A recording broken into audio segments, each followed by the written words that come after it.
Fernando, ce serait plutôt pour Paola. Tu as parlé des conditions de réalisation du travail derrière l'entraînement de l'IA. Et je me demandais si tu avais des connaissances aussi des études concernant la santé mentale des personnes qui se retrouvent à faire ce type de travail, puisqu'il y a eu par-ci par-là des informations dans la presse avec des soucis assez importants que ça peut poser. J'y vais. Oui, effectivement, c'est une très bonne question. Ce qui est connu à ces jours, c'est surtout l'effet de ce type d'activité sur les personnes qui font de la modération de ce qu'on appelle de la modération de contenu, ce qui veut dire en gros de la notation sur des contenus qui seraient acceptables ou inacceptables selon les règles d'usage de, je sais pas, ça peut être Facebook, Instagram, peu importe, mais qui servent aussi pour entraîner des IA qui serviraient à aider dans cette tâche. Et donc, en particulier, un cas qui a eu beaucoup d'écho dans la presse, ça a été pour l'entraînement de ChatGPT, parce que justement, avant de rendre public le chatbot, l'entreprise OpenAI voulait surtout pas qu'il se mette à les usagers ou à écrire, bref. Et donc, en fait, ils ont payé une entreprise qui a recruté des travailleurs au Kenya spécifiquement pour faire ce type d'étiquetage. Donc, ils ont eu des contenus issus du dark web et ils avaient à classifier. Donc, il y avait de tout, de la violence de tout type et l'exposition à ce type de contenu 8 heures par jour, ça a généré des gros traumatismes psychologiques. Il y a eu d'ailleurs plusieurs, enfin, il y a des histoires légales en cours avec en particulier ce cas du Kenya, mais ils sont pas les seuls. Ce qu'on connaît moins bien, jusque-là, c'est la situation des personnes qui font ce travail-là, mais sur des objets un peu plus du quotidien, on va dire, donc qui vont pas annoter voilà, le viol ou le suicide, mais les pommes et les poires. Et donc d'ailleurs, on est en train avec une équipe de monter une nouvelle enquête où on a un module spécifiquement là-dessus pour le mesurer d'une manière plus précise. En collaboration avec un psychologue notamment. Mais je pense qu'on va trouver quelque chose, surtout dans le cas des travailleurs des plateformes qui font ce type de tâches chez eux, à la maison. Pourquoi? Parce qu'ils sont complètement isolés. Et alors, dans n'importe quel travail, on a des contacts humains, que ce soit avec des collègues, des pairs, ou des clients, ou des fournisseurs, enfin d'autres personnes. Et en fait, un travailleur des plateformes qui fait, voilà, qui a toutes des tomates, pour prendre cet exemple-là, à la maison, il rencontre jamais personne, il reçoit les tâches par un algorithme, il les rend à un algorithme, il sait peut-être même pas qui est son client, il sait pas qui d'autre fait ces types d'activités, et ça peut avoir des répercussions à la fois sur sa santé mentale, mais peut-être aussi sur sa productivité, peut-être autre chose qu'on connaît mal. Et donc, il y a effectivement un besoin de clarifier ces genres de choses. Sur la santé mentale, vous parliez par exemple, vous avez évoqué plusieurs exemples, mais le cabinet de radiologie, la personne qui fait le secrétariat, sur justement après avoir perdu un peu du sens à son travail, la santé mentale, des gens qui ne sont pas totalement individualisés dans leurs tâches, mais qui perdent du sens. Est-ce que vous avez vu des choses, notamment dans le rapport Un premier niveau de réponse. Alors, oui, alors de manière plus générale, il y a ce qui peut être lié spécifiquement à l'intelligence artificielle, et puis il y a l'état des conditions de travail. De manière générale, en France, il y a une intensification du travail, il y a des prises de décision descendantes qui peuvent entraver le sentiment pour les professionnels de faire un travail de qualité. Donc ça, c'est général. Et évidemment, ça peut être, je vais dire, aggravé par l'IA, puisque dans les exemples que notamment a donné Mustapha, on voit qu'une technologie qui nous est présentée comme une ressource peut en fait entraîner des contraintes, voire un empêchement, voire une difficulté à faire un travail de qualité ou suivant les critères de qualité qu'on se donne pour son travail. Et ça, c'est reconnu comme une source de dégradation de la santé, mentale. Donc moi, j'ai pas d'études là en tête qui viennent, je suis certaine qu'il y en a, et que dans les conditions qu'on a décrites, on peut faire plus qu'une hypothèse pour dire que oui, il y a des risques de dégradation de la santé mentale, notamment liés à l'empêchement de pouvoir réaliser un travail de qualité, voire au sentiment de perte de contrôle et d'expertise, je pense. Je ne sais pas si tu veux compléter, Moustapha. Oui, peut-être juste sur un point. Alors c'est un point extrême, c'est la perte d'emploi du fait de l'automatisation par l'IA, qui forcément a des conséquences sur la santé. Ça va être parce que vous avez tendu en perche un peu en disant que vous n'avez pas parlé principalement de la conséquence sur l'emploi. Il y a des conséquences réelles, c'est sûr. Hein, vous l'avez peut-être vu hein, dans les médias. Le cas qui me vient, c'est ce qui s'est passé il y a peut-être 2 ans, 2023, entre 2023 et 2024 aux États-Unis, dans les ports, où des systèmes d'IA ont été mis en place et notamment pour la gestion des containers et qui ont conduit à de la perte d'emploi. Et évidemment, ça a généré des manifestations, ça a généré des grèves, ça a généré de l'angoisse, évidemment, chez les personnes qui ont perdu leur emploi. Donc, la perte d'emploi est un risque réel et concrètement, ça s'est produit, ça va sans doute se produire, mais ce qui fait aujourd'hui consensus en termes, je dirais, de conséquences massives, c'est plutôt la transformation des métiers, plutôt qu'une disparition massive des métiers. C'est le consensus aujourd'hui. Peut-être que demain, ça sera différent, mais a priori, ça serait plutôt cette conséquence-là, c'est-à-dire une automatisation majoritairement partielle. Alors, avec sans doute des conséquences dont qu'on est en train d'étudier, justement, mais on n'en sait pas encore beaucoup plus. Alors, avant d'en venir à l'automatisation, vous avez évoqué toute l'individualisation, le côté très individuel de ces micro-travaux, de ces micro-tâches. Et puis, vous aussi, vous avez mis en évidence l'individualisation de certaines tâches. Mais ce qui m'a le plus marqué, justement, auquel on ne pense pas forcément, c'est comment ça perturbe le travail collectif qui préexiste. Et bon, si vous pouvez, parce que c'est un point moi, auquel je n'avais pas pensé. Donc, Alors c'est intéressant parce que c'est un impensé de manière globale dans toutes les transformations. Désolée de généraliser à chaque fois, mais toutes les transformations du travail, que ce soit organisationnel ou technologique, négligent les effets sur le travail collectif, c'est-à-dire s'appuient sur une représentation du travail où on serait tout seul à notre poste sans interaction avec les autres. Or, le principe du travail humain, c'est qu'on est en interaction. Donc c'est un impensé. Là où, moi, ce que je trouve intéressant aussi, alors je vais retourner la question, c'est que dans les études, notamment expérimentales, mais là je me retourne vers Moustapha parce qu'il les connaît mieux que moi, les tâches qui sont comparées, c'est humain tout seul, humain IA, mais jamais humain-humain, versus humain-IA. Voilà.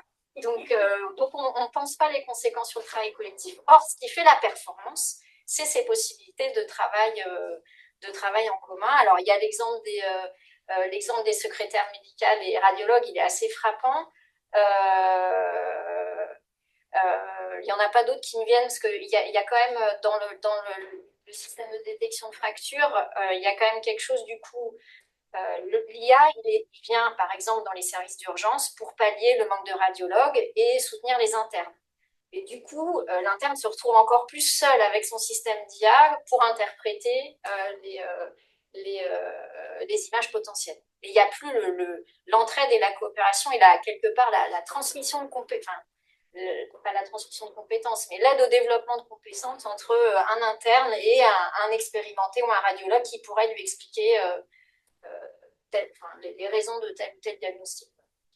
Juste pour compléter, c'est lié globalement à la négligence du travail réel. Dans le travail réel, il y a de l'entraide, il y a toute une dimension qui est, on va dire, non visible.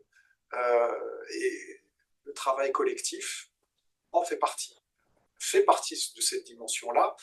Et dans toutes les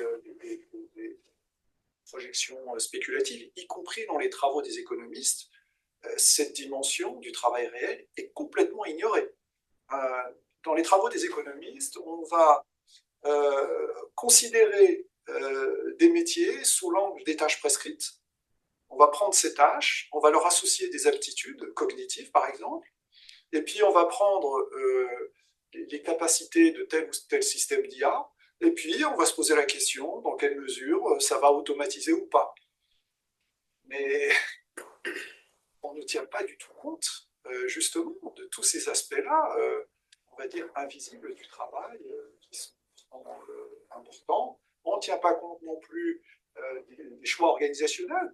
Les choix organisationnels qui sont tout aussi importants, le choix d'automatiser ou pas, le choix d'automatiser totalement une activité ou partiellement, les décisions politiques, etc. Et tout ça n'est pas du tout pris en compte dans ces réflexions. Alors, ça ne veut pas dire que ça n'a aucun intérêt, hein. C'est pas ce qu'on est en train de dire, mais juste en train de pointer les limites de ce type, on va dire, d'approche méthodologique concernant les conséquences de l'IA sur le travail.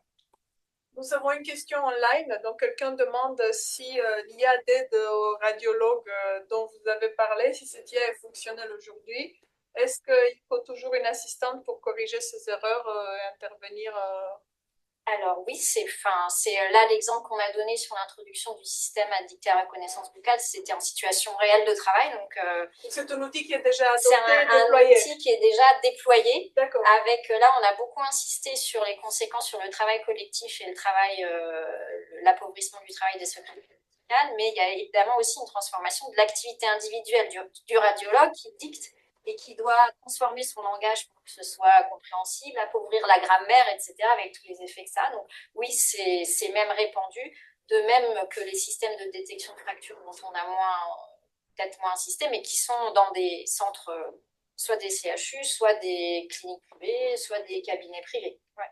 C'est déjà déployé. C'est déjà déployé. Un des points sur vos deux présentations, alors c'est aussi le fait du sujet, du thème de la séance d'aujourd'hui, mais c'est l'organisation du travail et l'économie, l'IA très très bien insérée dans l'économie et qu'elle est, c'est un outil hyper adapté, on dirait, pour fonctionner et faire fonctionner l'économie telle qu'elle est actuellement. Elle est, voilà, c'est dans le technocapitalisme, ça fonctionne très bien l'IA. Et donc, dans le vocabulaire que vous avez utilisé pour la description, Paola, ou même vous, moi je voyais partout le vocabulaire de l'économie présent, parce que c'est un outil de l'économie plus qu'un outil de la connaissance. C'est comme ça que ça apparaissait presque dans la description que vous en faisiez, et comme vous avez aussi abordé le fait de ce qu'en disaient les économistes dans votre rapport. Voilà, ce rôle, on n'a pas fait intervenir d'économistes purs, mais est-ce que vous pouvez développer aussi ce rôle de l'économie globale et les discours économiques autour de l'IA?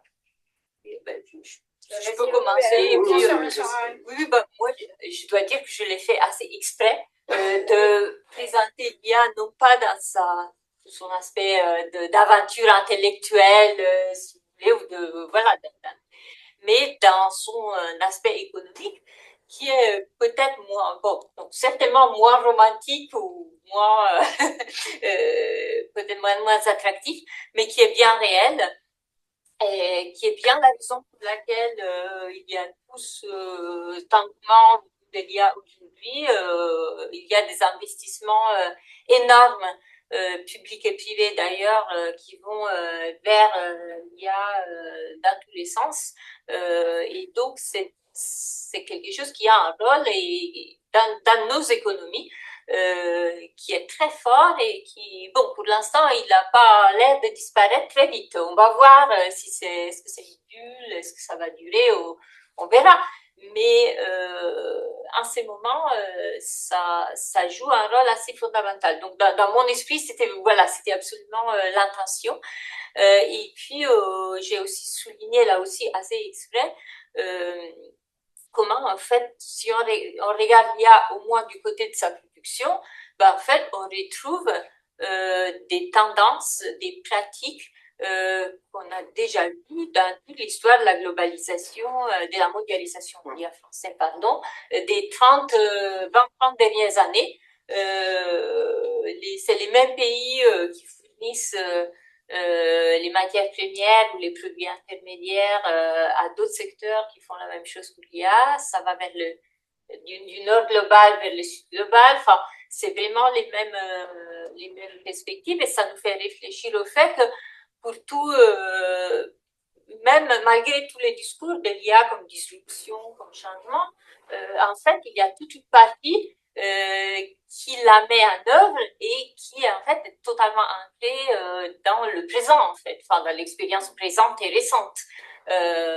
Et donc voilà, c'était un peu fait exprès de mettre ces aspects-là en avant.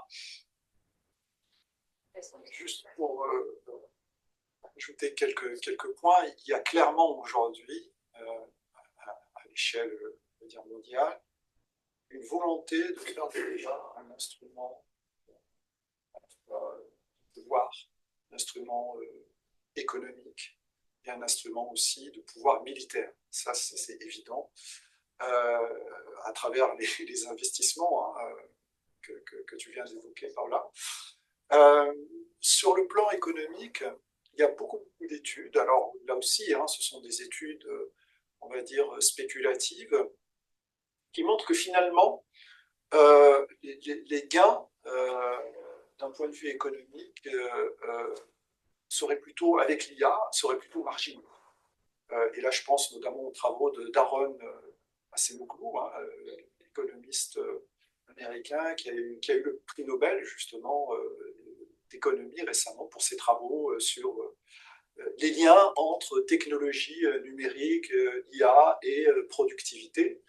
Et d'après lui et d'autres, bon, en réalité, les gains ne seraient pas aussi énormes qu'on pourrait le penser. Mais encore une fois, ça reste, on va dire, spéculatif. Ça repose sur des modèles économiques, sur tout un tas de calculs.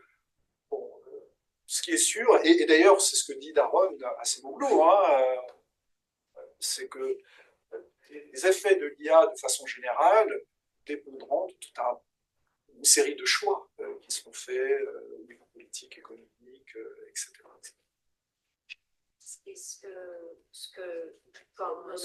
que nous disent les collègues économistes avec qui on a travaillé, donc Nathalie Grinal notamment, dans les études qu'elle a menées, c'est que en fait, il y a un effet très fort des choix d'investissement des entreprises en lien avec l'usage de l'IA. Par exemple, si l'IA, c'est uniquement un outil de promotion marketing, on voit que les effets économiques seront plutôt défavorables, alors que s'il y a une vraie réflexion sur d'innovation en lien avec l'IA, on sera sur des effets plus favorables.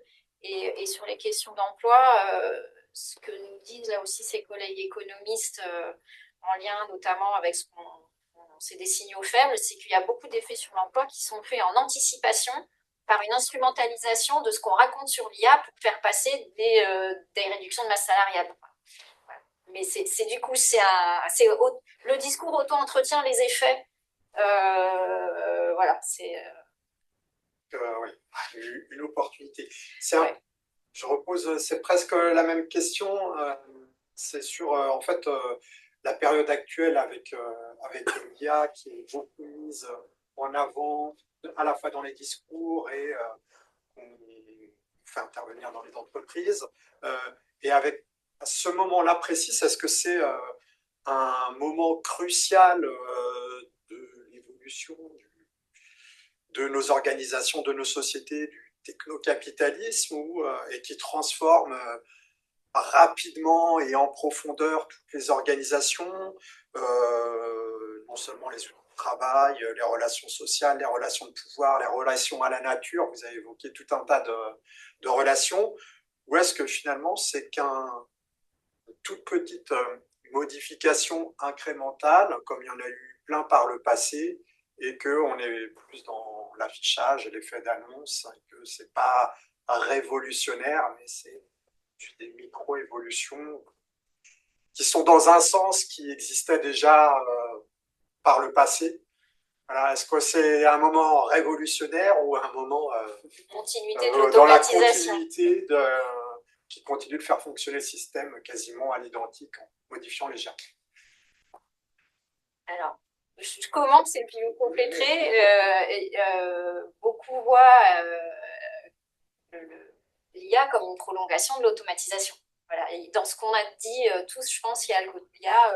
En fait, là, les phénomènes qu'on observe, on les a déjà observés avec la vague d'automatisation dans les années 70, dans les années 80. Les décisions autour d'un trouble l'IA, les limites sont les mêmes, etc. Donc, il y a cette hypothèse ce qui n'est pas une hypothèse, c'est dans la continuité.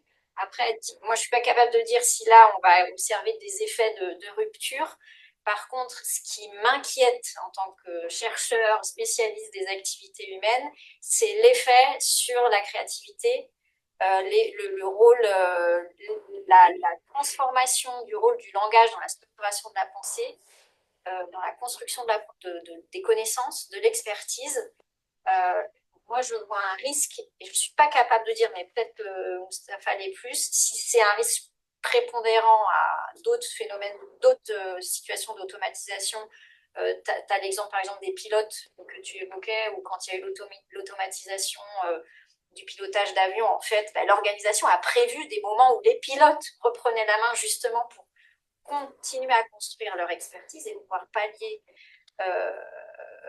le fait que développe plus cette expertise à travers l'automatisation, mais quand là on a un usage massif chez les étudiants de l'IA générative ou dans le monde du travail, de textes, de contenus qui s'appuient, qui délèguent en fait une partie du raisonnement humain, je ne sais pas dire si c'est de la rupture, mais en tout cas ça mérite d'être très finement analysé, je pense. Premier niveau de réponse. Et j'y vois un risque potentiel. Dans la suite, oui.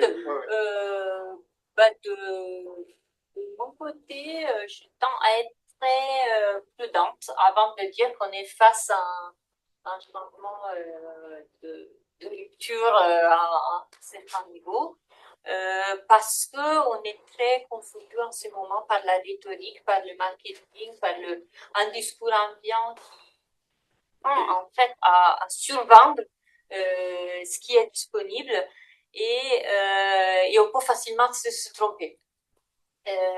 Ça me fait penser, moi quand j'ai commencé à étudier ce genre de thématiques, c'était 2017-18, et alors c'était le moment où on promettait que la voiture autonome, attention, là ça va arriver dans 2-3 ans tranquille, et en fait, après le fameux gros accident d'une voiture autonome en test de Uber en Arizona 2018 à peu près,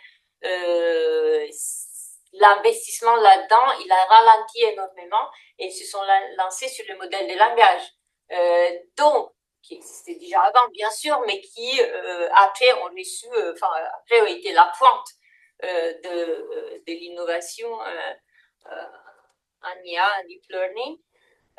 Et donc, du coup, les priorités et les perspectives ont changé assez soudainement, mais sans nécessairement que ce soit communiqué au public, qu'il y ait un effet d'annonce clair. C'est juste que maintenant, si je regarde avec le recul, moi-même, au début, mon premier article sur ce sujet, ça portait sur l'application à l'industrie automobile, qui après s'est mise à désinvestir et à vendre ces startups qui faisaient de la voiture autonome. Donc, je pense que tant qu'on est au milieu de cette transformation, faut rester un peu prudent parce que ce qui semble être vraiment la grande innovation aujourd'hui, ça pourrait l'être, mais pas nécessairement. Et donc voilà. Oui, donc je me permets juste parce que là, j'ai trouvé une citation qui est tellement liée à ce que vous dites. Donc, elle provient de Meredith Whittaker, qui est la PDG de Signal, donc, qui est une application de communication cryptée que vous connaissez sûrement.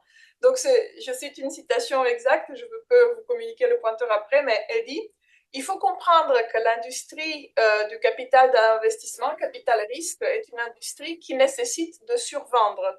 It is an industry that requires hype. » Vous n'avez pas besoin d'investir dans une technologie qui marche, qui peut être profitable. Vous devez juste avoir une histoire qui est suffisamment convaincante pour faire que les cours montent. Et donc, nous voyons ce cycle répétitif et épuisant de hype comme une feature de cette industrie. Il y a quelques années, vous m'auriez posé la question sur le métaverse, ou sinon l'année d'après, vous m'auriez demandé sur le Web3 et sur les crypto-monnaies. Et à chacun de ces moments-là, il y a un manifeste écrit par Andreessen Horowitz, qui est un des plus grands fonds d'investissement de la côte ouest, qui vous dit que ça va complètement changer la face du monde, qu'il faut mettre tout l'argent là-dedans. Et donc, il dit, c'est pas juste qu'une technologie est survendue, c'est que c'est un ingrédient nécessaire du modèle d'affaires actuel, le business model actuel. On devrait examiner combien de fois le hype est récompensé sans aucun retour social, sans aucun progrès technologique, que ces outils et services ne manifestent même pas. Merci. Ah oui, et puis après, juste pour compléter donc, ce qui vient d'être dit, moi non plus, je serais dans la capacité de dire si ce qu'on vit actuellement, c'est une véritable rupture. Je pense qu'on n'a pas encore suffisamment de recul. Maintenant, on ne peut pas ignorer le fait qu'il se passe un certain nombre de choses. Avec les usages de systèmes d'IA, alors on peut penser donc, au travail, même, hein, il y a des usages qui se développent, ça on ne peut pas ignorer. Il y a des transformations, on va dire, qui découlent de ces usages. Alors pour l'instant, ces transformations, il est difficile de dire si elles sont profondes ou pas du travail, ça reste à voir. Ce qu'on peut voir quand même aussi, c'est qu'il y a des usages qui se développent dans le domaine de l'éducation, de l'enseignement, et là il y a des transformations non négligeables qui sont en train de se produire, hein, les enseignants qui se posent des questions hein, sur l'avenir du système éducatif.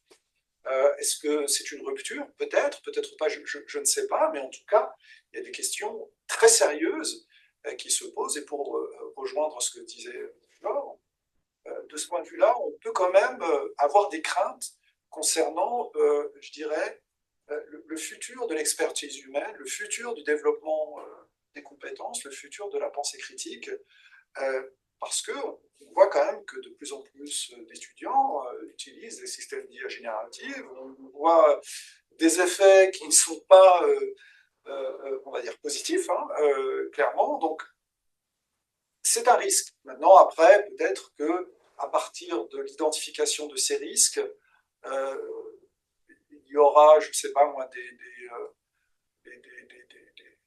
systèmes on va dire, organisationnels qui vont être mis en place pour éviter que justement cette crainte se produise réellement. Donc c'est très difficile, hein, de toute façon, je dirais, prédire, entre guillemets, la trajectoire que prendront les transformations de la société de façon générale du fait de l'usage et du déploiement des systèmes d'intelligence artificielle. Oui, il me semble que dans votre exposé, vous avez souligné qu'il y a déjà un impact clair dans le domaine de la création. Or, vous avez beaucoup insisté les uns les autres sur la filiation de votre réflexion avec ce qui étaient les systèmes experts des années d'il y a 50 ans. Bon, on sait que c'est une voie extrêmement difficile. Et dans ce domaine, l'IA va probablement permettre des progrès, mais ils sont relativement lents quand même, historiquement, dans ce domaine.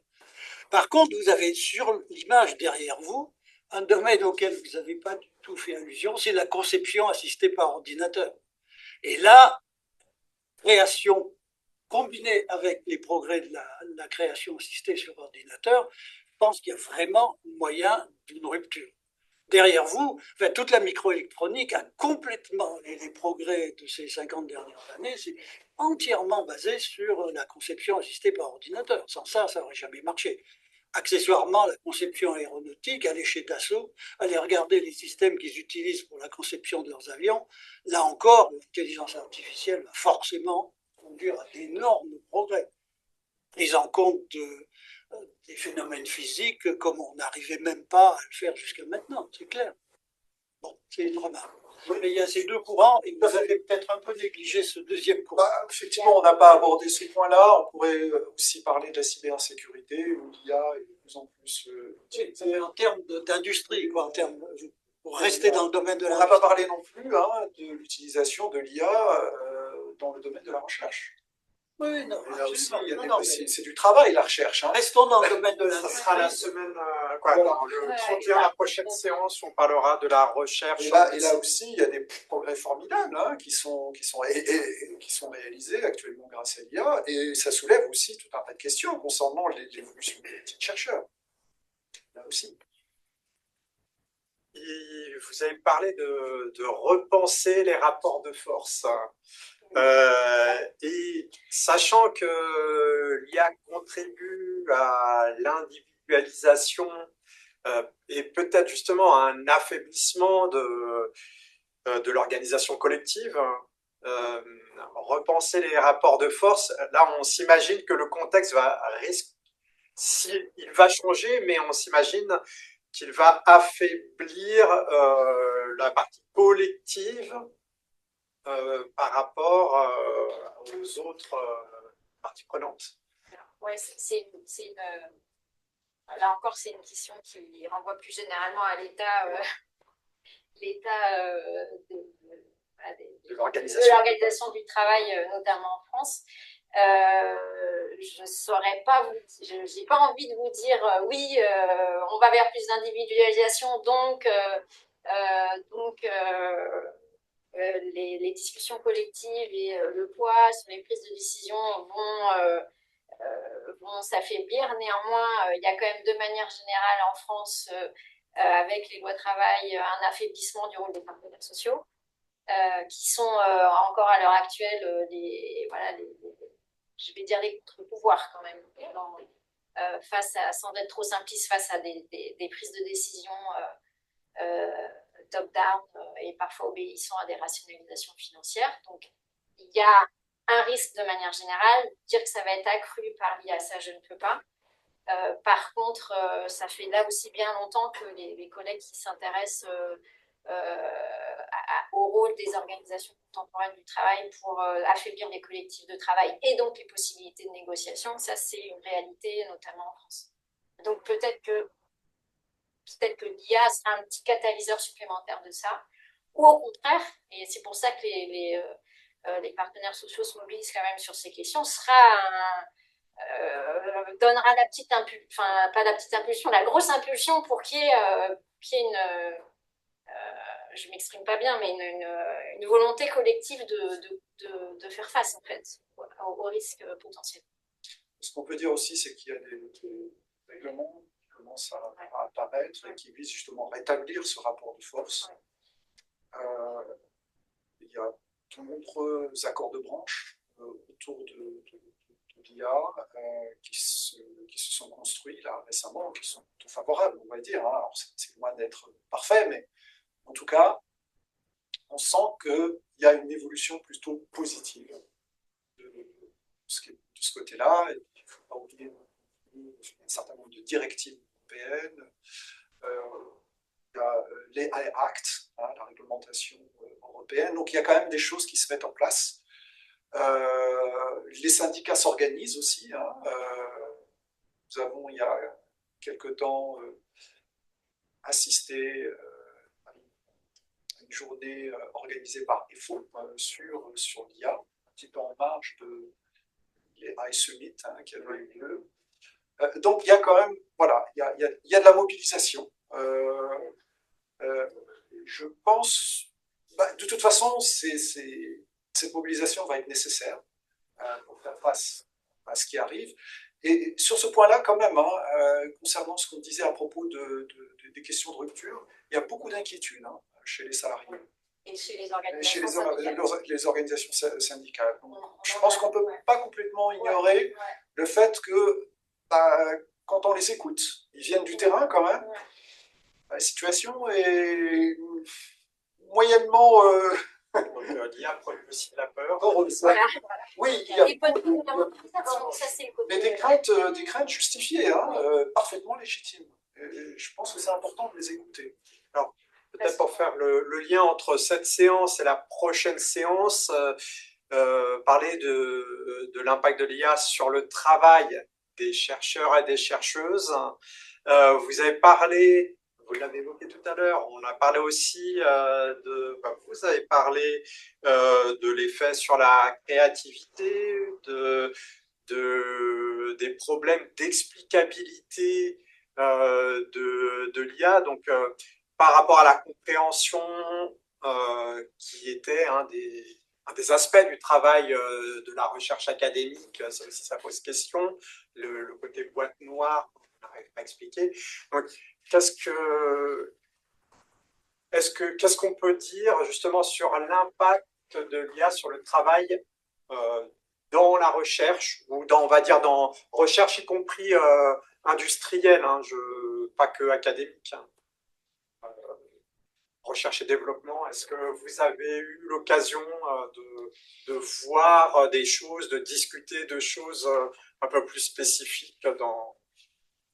Il y a deux niveaux, je pense. Il y a les promesses qui sont associées à l'usage de l'IA pour faire avancer les connaissances dans certaines disciplines. Alors, ce qui est beaucoup médiatisé, c'est les avancées pour la lutte contre le cancer. Monsieur, vous évoquiez aussi potentiellement des avancées dans le développement de conception assistée par ordinateur, etc. Donc là, il y a des promesses. Moi, mais là, je ne suis pas capable de dire si elles sont tenues ou pas.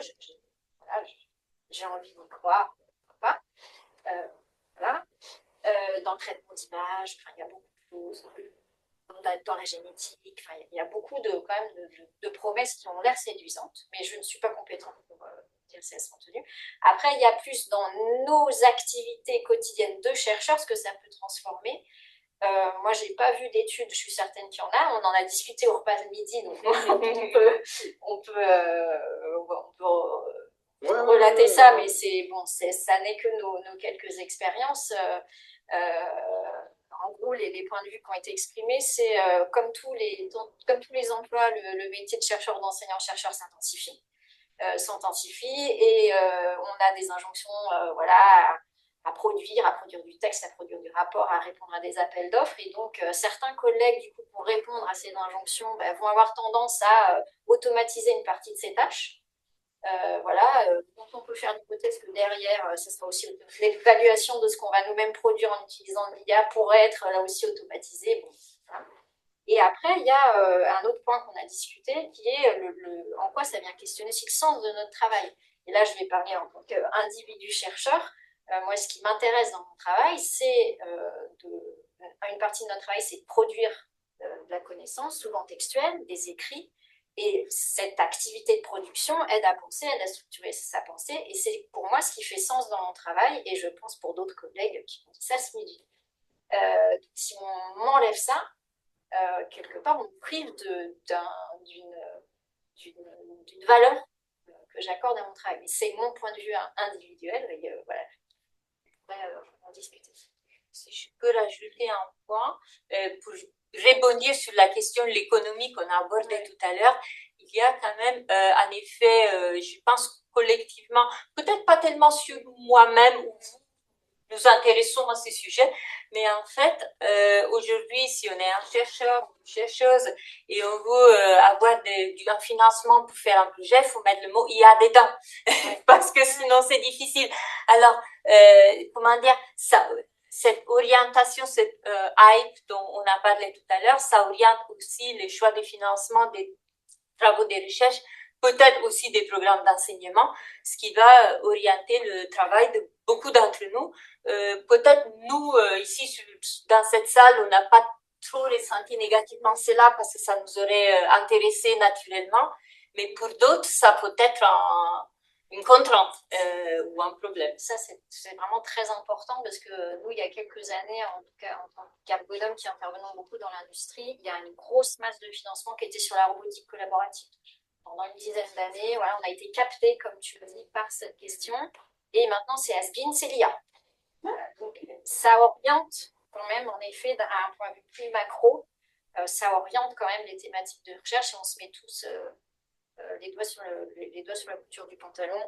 C'est IA et comment ça et nous, on essaye de dire, oui, mais il y a aussi d'autres phénomènes qui ont un impact sur le travail à plus bas bruit, c'est-à-dire qu'il y a encore des travailleurs qui ont des conditions de travail physiques pénibles, qui mériteraient qu'on s'intéresse à eux, mais on n'a pas de financement parce que tout est capté par l'IA ou par la robotique ou par la technologie. Merci beaucoup d'être intervenu et pour vos interventions qui étaient très intéressantes. Merci.